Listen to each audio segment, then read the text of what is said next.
स्वागत है। आज हम एक नई जगह को एक्सप्लोर करने जा रहे हैं जिसका नाम है रतनगढ़ किला, जो सिसई प्रखंड में पड़ता है। यहाँ किलोमीटर की दूरी में वो है। और वहाँ जाके आपको बताते हैं वहाँ पर क्या है क्या नहीं है, कैसा जगह है। और एक बात, अगर हमारे चैनल में पहली बार आए हैं तो हमारे चैनल को सब्सक्राइब करना ना भूलें, हमारे वीडियो को लाइक करें, कमेंट करें। और कमेंट करके हमें जरूर से बताएं, क्या कि आपके कमेंट से ही हमें पता चलता है कि आपको हमारा वीडियो अच्छा लग रहा है या नहीं लग रहा है। तो चलिए हम यहाँ चलते हैं। दोस्तों, रतनगढ़ किला पहुंचने के लिए रास्ता जो है वो आपको सबसे पहले आपको अरगोड़ा होते हुए आपको नगड़ी, बेड़ो, भरनो और सिसई चौक में ही आपको किसी से पूछ लेंगे कि ये रतनगढ़ किला कहाँ पर है, तो आपको कोई बता देगा, क्योंकि वहाँ पर ये फेमस जगह है तो सभी को जानता है, तो आपको दिक्कत नहीं होगी। जैसे ही आप सिसई चौक पहुँचेंगे तो वहाँ पर ये आपको बोर्ड दिखेगा ना, रतनगढ़ 9.5 किलोमीटर। तो यही रोड पकड़ के आपको सीधे चले जाना है और आपको नवरतनगढ़ किला मिल जाएगा। अगर आप थोड़ा भटकेंगे तो किसी से रास्ता ठीक है, देख लो बाबा, देख लें। चेक कर रहा है कितना किलोमीटर यहाँ से और 7 किलोमीटर।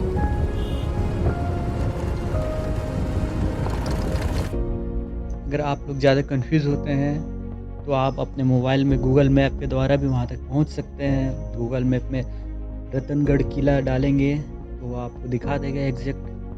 और अगर बीच में अगर आप कंफ्यूज होते हैं रास्तों के लेके, तो आप वहाँ पे किसी से भी रास्ता पूछ सकते हैं, वो आपको सही रास्ता बता देगा और आप उस रास्ते में पकड़ के वहाँ तक पहुँच सकते हैं।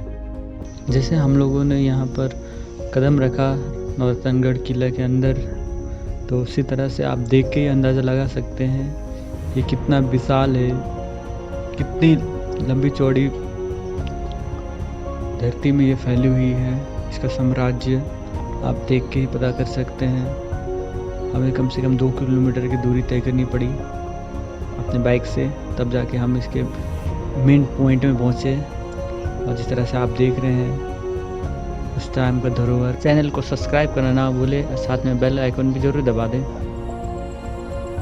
दोस्तों, फाइनली हम जहाँ पहुँचने वाले थे पहुँच चुके हैं। ये जो किला आप देख रहे हैं, इसका निर्माण राजा दर्शन साल ने सन 1600 से 1700 ईस्वी के बीच में करवाया था। इतिहास बताता है कि मुगल साम्राज्य से बचने के लिए राजा दशरथ साल ने इसका निर्माण करवाया था। खुद राजा दर्शन साल ने चारों तरफ पहाड़ों से घिरे इस स्थान पर नवरतनगढ़ की स्थापना की थी। नवरतनगढ़ के चारों तरफ खाई थी। यहाँ प्रवेश करने का एकमात्र रास्ता हुआ करता था। चलिए दोस्तों, हम थोड़ा आगे बढ़ते हैं और आपको ये किले के चारों तरफ आपको ये पहाड़ नज़र आ रहा है, पत्थरों का पहाड़, विशाल पहाड़। इसका भी एक रीज़न रहा है, वो हम आपको बाद में बताएंगे। चलिए दोस्तों, आपको हम मेन किले के अंदर से दिखाते हैं ये अंदर से कैसे दिखता था, अंदर में क्या क्या था। और आप देख रहे हैं जिस तरह से इसकी हालत बहुत ही गंभीर हालत में है, काफ़ी टूट फूट गया है। इसकी ज़मीन देखिए, ये काफ़ी नीचे हो गया है। और ये छोटी छोटी आप मंदिर टाइप के देख सकती है। जैसे गांव वाले बताते हैं कि यहाँ पे काफ़ी मूर्तियाँ हुआ करती थी जो समय के साथ गायब हो गई है और अब ये सुनसान बच गया है। दोस्तों, अगर आप इसके ध्यान देंगे तो ये बाहर से है। अब अगर आप देखेंगे तो ये 3 मंजिला बच गई है ये किला। और ये जब बना था 1600 ईस्वी में, तो उस ज़माने में ये 5 मंजिला बनाई गई थी, जो समय के साथ मिट्टी भर जाने के कारण ये इसकी ऊंचाई कम हो गई है। तो चलिए दोस्तों, हम आपको और भी चीज़ दिखाएंगे। इसके अगल बगल और भी ढेर सारी चीज़ें हैं, जिसमें आपको रानीवास, कचेरी घर, कमल सरोवर, रानी का भूल भुलैया, गुप्त कमरा और ढेर सारे मंदिर हैं, जिसमें आपको जगन्नाथ मंदिर, भैरव मंदिर, कपिलनाथ मंदिर, मंदिर के गर्भगृह में बड़ी बड़ी मूर्तियाँ, धोबी मठ और दीवारों में ढेर सारे मनमोहक चित्र भी हैं। चलिए दोस्तों, हम आगे इधर बढ़ते हैं। जैसे आगे में भी कुछ है। और ये जो आप देख रहे हैं ये मंदिर हुआ करता था, और ये मंदिर था कपिलनाथ मंदिर, जो समय के साथ इसकी दुर्दशा काफ़ी ख़राब हो गई। और इसके जस्ट बगल में था आपका रानीवास, जो पूरी तरह से टूट गया है, वो हम आपको दिखा भी नहीं सकते क्योंकि ये पूरी तरह से धंस चुका है। और आप देख सकते हैं ये मिट्टी भर जाने के कारण ये मंदिर कितना नीचे दब गया है। अब ये जो दरवाज़ा, ये उस समय का दरवाज़ा हुआ करता था। आप देख सकते हैं मिट्टी भर जाने के कारण ये पूरी तरह से भर चुका है। तो हम आपको अंदर तरफ दिखाते हैं क्या था, तो हम आपको थोड़ा नीचे घुस के दिखाते हैं क्या था अंदर में। तो ये देखिए, ये बहुत सारे यहाँ पर गंदिया हालत हो गई है। आप ये देख सकते हैं छोटे छोटे मंदिर है, बहुत ही खूबसूरत, उस ज़माने का, लगभग 500 साल पुराना। ये काफ़ी अद्भुत नज़र आ रहा है। तो चलिए दोस्तों, हम आगे बढ़ते हैं आगे की तरफ। दोस्तों हम आगे तरफ बढ़ते हैं। जैसे आप उस साइड देख रहे हैं कुछ भवन बने हुए हैं, हम उधर भी जाएंगे। और आप ये देख रहे हैं उस समय का धोबी मठ, जिसको कहते थे, आज धोबी घाट कहा जाता है।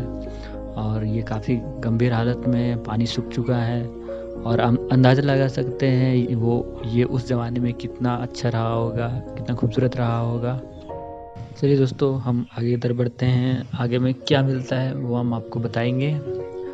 और जैसे कि ये कुछ दिख रहा है, ये पत्थर के काफ़ी ऊंचा एक छोटा सा घर टाइप से दिख रहा है, लेकिन ये कोई घर नहीं है, ये है आपका मठ, सैनिक मठ। जो सैनिक रहते थे, जो राजा के जो अंगरक्षक थे, वो यहाँ से राज्य पे पहरा देते थे, या कोई भी दूसरा राज्य यहाँ पे आक्रमण करता तो। क्योंकि इसकी जो ऊंचाई है ये काफ़ी ऊंचे में है, जैसे आप देख रहे हैं। मैं काफ़ी जूम करके ये वीडियो बना रहा हूँ और हम बहुत दूर है उससे, और आपको तो पता भी नहीं चल रहा होगा इस वीडियो से कि कितना दूर है। और हम यहाँ तक तो जा सकते तो ज़रूर आपको दिखाते हैं, तो इसे छोड़ देते हैं और हम आगे तरफ बढ़ते हैं। चलिए आगे तरफ देखते हैं। चलिए दोस्तों, हम आगे बढ़ते हैं। ये शायद कचहरी घर है, जो आपको हम जैसे पहले बता चुके हैं। और हमें दूर से नज़र आ रही है कि अंदर में एक सीढ़ी ऊपर गई हुई है। तो चल के देखते हैं ये सीढ़ी कहाँ तक गई हुई है। और जैसे आप देख लीजिए, चारों तरफ झाड़ियाँ हो गई है। गवर्नमेंट को इसकी तरफ थोड़ा ध्यान देना चाहिए था। तो चलिए हम ऊपर चढ़ते हैं। ये देखिए सीढ़ियाँ जो ऊपर की तरफ गई हुई है, चढ़ के देखते हैं ऊपर में क्या है। तो देखिए, ये सीढ़ी है जिसे आप देख रहे हैं। ये सीढ़ी की जो ऊंचाई है काफ़ी हाइट में दी हुई है, और हम चढ़ रहे हैं। और आप देखिए कहाँ तक पहुँचते हैं। और यहाँ बस ये फाइनली यहीं तक है। शायद ये सेकंड फ्लोर में चढ़ने के लिए सीढ़ियाँ दी गई थी, जो बुरी तरह से क्षतिग्रस्त हो गई है। सेकंड फ्लोर अब तक बचा ही नहीं है। तो चलिए हम वापस नीचे की तरफ जाते हैं, क्योंकि ऊपर तो कुछ बचा नहीं है अब। तो हम आगे बढ़ते हैं और आगे कुछ और देखते हैं। ये देखिए दोस्तों, काफ़ी शानदार आकर्षक दरवाज़ा। और ये पूरा दरवाज़ा ही जो बना हुआ है, ये पूरा पत्थर से ही बना हुआ है। और इसकी नक्काशी देख सकती है, ये पूरा पत्थर पे ही नक्काशी की गई है। बहुत ही शानदार, बहुत ही खूबसूरत। और चलिए हम थोड़ा आपको अंदर से भी दिखाते हैं। और अंदर में तो ऐसा कुछ है नहीं, सब कुछ ख़त्म हो चुका है, वीराना बन चुका है, सब कुछ उजड़ चुका है। तो चलिए हम आगे बढ़ते हैं। ये उस ज़माने का कुआं है। उस ज़माने में काफ़ी छोटा कुआं हुआ करता था, और काफ़ी गहराई था, गांव वाले लोग बताते हैं। फिर ये सूख गया, और उसके बाद फिर यहाँ पे खाई बन गई थी। गांव वाले लोग बता रहे थे काफ़ी गहरा खाई था, और उसे धीरे धीरे बंद कर दिया गया। दोस्तों, वीडियो के स्टार्टिंग में मैंने आपको एक भूल भुलैया वाला कमरा के बारे में बताया था, जो रानी का था। ये वही कमरा है। तो चलिए हम आपको अंदर से दिखाते हैं ये कैसा कमरा है, क्या है।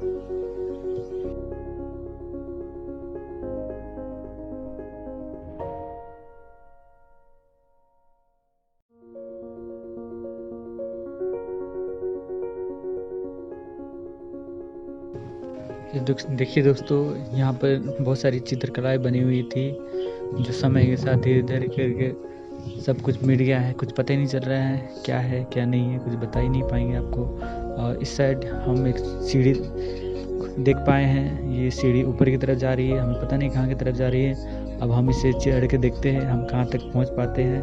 और ये सीढ़ियाँ बहुत छोटी हैं, और इस तरह से इतनी छोटी जगह में हम अपने बॉडी को थोड़ा सा सिकुड़ के ऊपर की तरफ चढ़ते हैं। देखिए ऊपर की तरफ क्या मिलता है हमें। अच्छा, ये ऊपर की तरफ ये छत है, ये जहाँ पे छत से चढ़ते हैं, ये वही छत है उस ज़माने में। और मेरा फ्रेंड धनराज भी ऊपर की तरफ आ रहा है, वो भी बहुत कष्ट से ऊपर आ रहा है। जैसे देख सकते हैं कितना पतला जगह, और उसमें सीढ़ी बना हुआ है।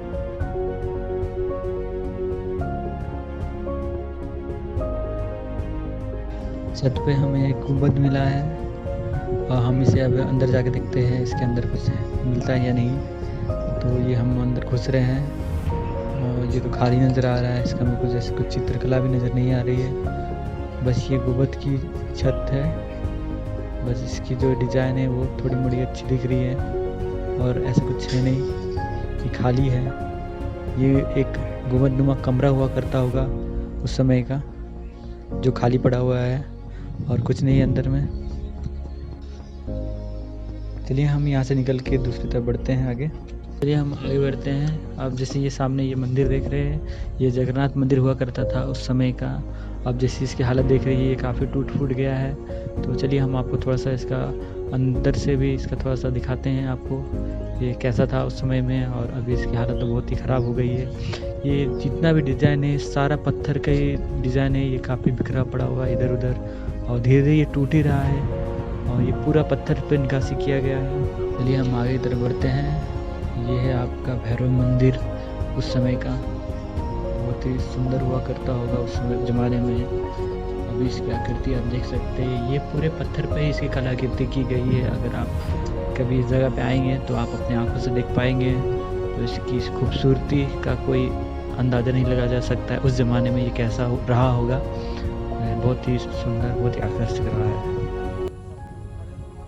आप देख रहे हैं जैसे कि मेरे पीछे ये काफ़ी ऊंचा पहाड़ और हम देख रहे हैं ये जो महल है 500 साल पुराना रतनगढ़ का महल। और हम ये पत्थर से काफ़ी ऊपर चढ़े हुए हैं, आप जैसे नीचे देख रहे हैं काफ़ी गहराई। और यहाँ पे ये अभी नया पैलेस बना हुआ है, बहुत से लोग अभी इसके बारे में जानते नहीं हैं और ये धीरे धीरे अभी डेवलप होने वाला है। गवर्नमेंट इसकी और भी ध्यान दे रही है। अब हम चलते हैं नीचे की ओर, हम बैग उठा लेते हैं। चल राज।